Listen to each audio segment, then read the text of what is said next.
Hello दोस्तों, बहुत बहुत स्वागत, अभिनंदन एक बार फिर से RDFGS गुरु में। हम भारत का भूगोल पढ़ रहे हैं, उसमें उद्योग पढ़ रहे थे, तो उद्योग में ही आगे उनको कंटिन्यू करेंगे। आज पढ़ेंगे एल्युमिनियम एल्युमिनियम उद्योग। चलो, समय की कीमत को समझते हुए शुरू करते हैं। भारत में एल्युमिनियम उद्योग की शुरुआत 1937 में होती है। Aluminium corporation of India limited कहाँ पे? JK नगर, वेस्ट बंगाल के गठन के साथ, मतलब इसका गठन होता है 1937 में, और इसी के साथ एल्युमिनियम उद्योग की शुरुआत हो जाती है। 1942 में एल्यूमिना और 1944 में एल्युमिनियम का उत्पादन इसने शुरू कर दिया। प्रमुख एल्युमिनियम संयंत्र, ये इंपॉर्टेंट ज़्यादा है, ये तो इतना ज़्यादा नहीं था, ये इंपॉर्टेंट है। इंडाल कहाँ है? ये मिलाने को आ जाता है। इंडाल कहाँ? इंडाल से देखो, Indian aluminium company limited, Indal Hirakud में। Balco, Bharat aluminium company limited, कहाँ पे? कोरबा में बाल्को। और नालको, दामनजोड़ी उड़ीसा में, नेशनल एल्युमिनियम कंपनी। और हिंडाल्को, हिंदुस्तान एल्युमिनियम कंपनी, कहाँ पे है ये? रेणुकूट, सोनभद्र, यूपी में। हिंडाल्को, रेणुकूट, नालको, दामनजोड़ी, बाल्को, कोरबा और इंडाल, हीराकुड। ध्यान रखना। हिंदुस्तान कॉपर लिमिटेड, कहाँ पे? खेतड़ी में। और तांबे का उत्पादन करने वाली एकमात्र कंपनी है कौन सी? Hindustan copper limited. अभी उद्योगों का भी विविध पढ़ लेते हैं, कुछ छुटी हुई चीज़ें हैं उनको देख लेते हैं। सीमेंट उद्योग इंपॉर्टेंट उद्योग है, भारत में सर्वाधिक उन्नत उद्योगों में से एक है सीमेंट उद्योग। सर्वप्रथम 1904 में चेन्नई में सीपियों द्वारा, सीप नहीं होती समुद्र के किनारे जो पड़े रहते हैं, सीपी, उनके द्वारा सीमेंट बनाने का प्रयास किया गया, लेकिन ये इतना सफल नहीं हो पाया। कच्चा माल क्या यूज होता है इसमें? चूना, कोयला और जिप्सम। जिप्सम मुख्यतः इसमें सीमेंट में यूज होता है। चूना चूना भी होता है, कोयला भी होता है। कहाँ पे? चुनार, दादरी, चुर्क, डाला सीमेंट उत्पादक हैं ये। कहाँ पे हैं ये सब? यूपी में स्थित हैं। अच्छा, शीर्ष सीमेंट उत्पादक कौन है? चीन। और उसके बाद भारत, तीसरा नंबर USA। चीन और भारत दूसरे नंबर पर सीमेंट उत्पादन में। ठीक है। भारत में पहले सूती वस्त्र कारखाने को स्थापित करने का प्रयास कहाँ हुआ? फोर्ट ग्लस्टर, कहाँ? कोलकाता में, 1818 में, लेकिन असफल हुआ। हर चीज़ सफल नहीं होती है, इससे देखो ये सीखने को मिल रहा है। लोगों ने कितने पैसे लगाए होंगे, क्या क्या नई चीज़ सोची, तो असफलताएं मिलती हैं, उनसे सीखना है और आगे बढ़ना है। ठीक है। तो फोर्ट ग्लस्टर कोलकाता में स्टार्ट करने की कोशिश की सूती वस्त्र, लेकिन ये असफल हुआ। प्रथम सफल कारखाना कहाँ हुआ? 1854 में। देखो, 18 में कोशिश की गई, फिर 54 में हुआ, कहाँ? मुंबई में। और नाना भाई डाबर द्वारा प्रथम सूती वस्त्र कारखाना, सफल सूती वस्त्र कारखाना स्थापित किया गया। कब? 1854 में। सूती वस्त्र उद्योग भार ह्रासी नहीं, मतलब क्या है? ये ऐसा उद्योग है कहीं भी, पूरे देश में कहीं भी स्थापित किया जा सकता है। क्यों? उद्योग स्थापित करने के कुछ कारण होते हैं, क्योंकि जैसे कुछ उद्योग ऐसे हैं जिसमें कि यहाँ से कहीं दूसरी जगह स्थापित करेंगे तो भार का, उसमें जो वेट है ना, उसका ह्रास हो जाए, कमी हो जाएगी, लेकिन उसमें कोई फर्क नहीं पड़ता है सूती वस्त्र में, तो इसको कहीं भी स्थापित किया जा सकता है। प्रमुख केंद्र मुंबई, अहमदाबाद, कानपुर, कोयम्बटूर, ये सब इसके सूती वस्त्र के प्रमुख केंद्र हैं। कांचीपुरम तमिलनाडु, चंदेरी कहाँ है? MP में।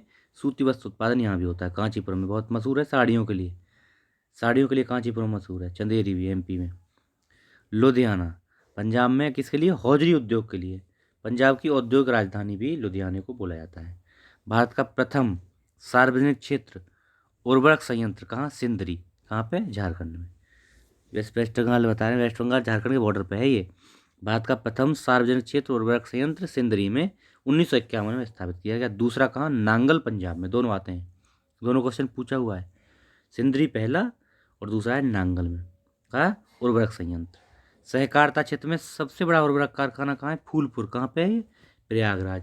फूलपुर से एक याद रखना, जो हमारे पहले प्रधानमंत्री थे ना, जवाहरलाल नेहरू जी, वो फूलपुर सीट से ही चुन के आते थे, याद रखना। ठीक है। प्रयागराज में फूलपुर सीट है, वहाँ से चुन के आते थे, इससे लिंक कर लेना। तो यहीं पे हमारा सहकारिता क्षेत्र में सबसे बड़ा उर्वरक कारखाना फूलपुर में स्थापित किया गया है। सबसे बड़ा पेट्रो रसायन कारखाना कहाँ? जामनगर, कहाँ पे है? जामनगर, गुजरात में है। IFFCO, Indian farmers fertiliser cooperative limited. IFFCO, Indian farmers fertiliser cooperative limited, कहाँ पे है ये? फूलपुर में है। 1981 में इसकी इकाई स्थापित गई, फूलपुर, वही प्रयागराज वाला। अन्य इकाइयाँ कहाँ कहाँ हैं? कलूल, कांडला, आंवला और पारादीप में इसकी इफ़को की अन्य इकाइयाँ स्थापित की गई 1981 में फूलपुर में। भारत में भारी इंजीनियरिंग उद्योग की शुरुआत कब हुई?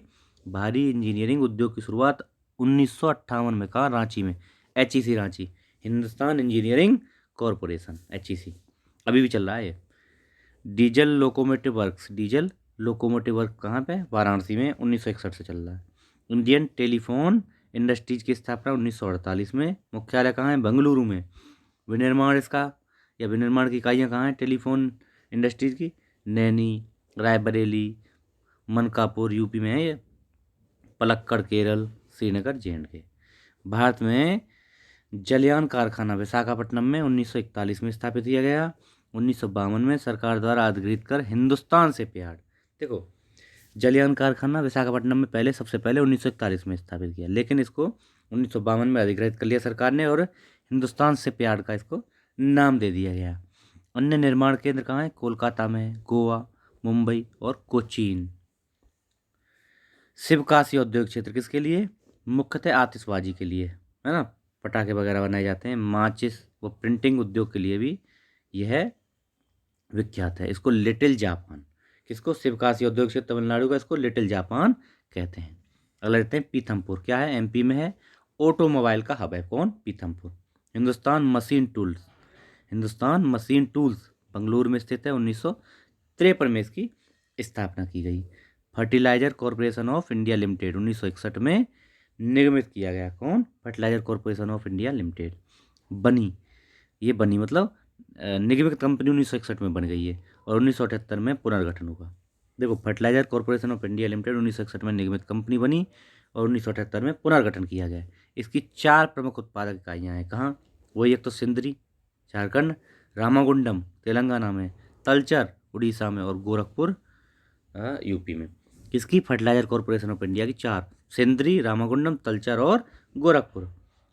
ड्रेजिंग कॉरपोरेशन ऑफ इंडिया कहाँ, विशाखापट्टनम में। बड़े छोटे बंदरगाहों के लिए खुदाई विनिर्माण का कार्य ये ड्रेजिंग कॉरपोरेशन ऑफ इंडिया करता है। यह नारवा पहाड़ खान कहाँ, झारखंड में, यूरेनियम की खान है, नारवा पहाड़, कौन सी, नारवा पहाड़ खान किसकी हैं, यूरेनियम की खान है और कहाँ पे है, झारखंड में। सबसे अच्छे लकड़ी के वास्तुकार कहाँ, सांग्यून गांव, कहाँ पड़ता है, मोन नागालैंड में। लकड़ी के सबसे अच्छे वास्तुकार सांग्यून गांव, मोन नागालैंड।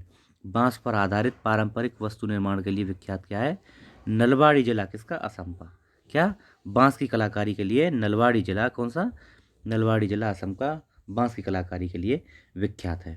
लाली वन्यजीव अभ्यारण्य, ये भी इंपॉर्टेंट है, लाली वन्यजीव अभ्यारण्य पासीघाट अरुणाचल प्रदेश में है। सियांग नदी के तट पर यह स्थित है, सियांग नदी, कौन सी, ब्रह्मपुत्र को सियांग बोलते हैं, इसमें कहाँ, अरुणाचल में, तो पासीघाट अरुणाचल प्रदेश में है, कौन, कहाँ, लाली वन्यजीव अभ्यारण्य।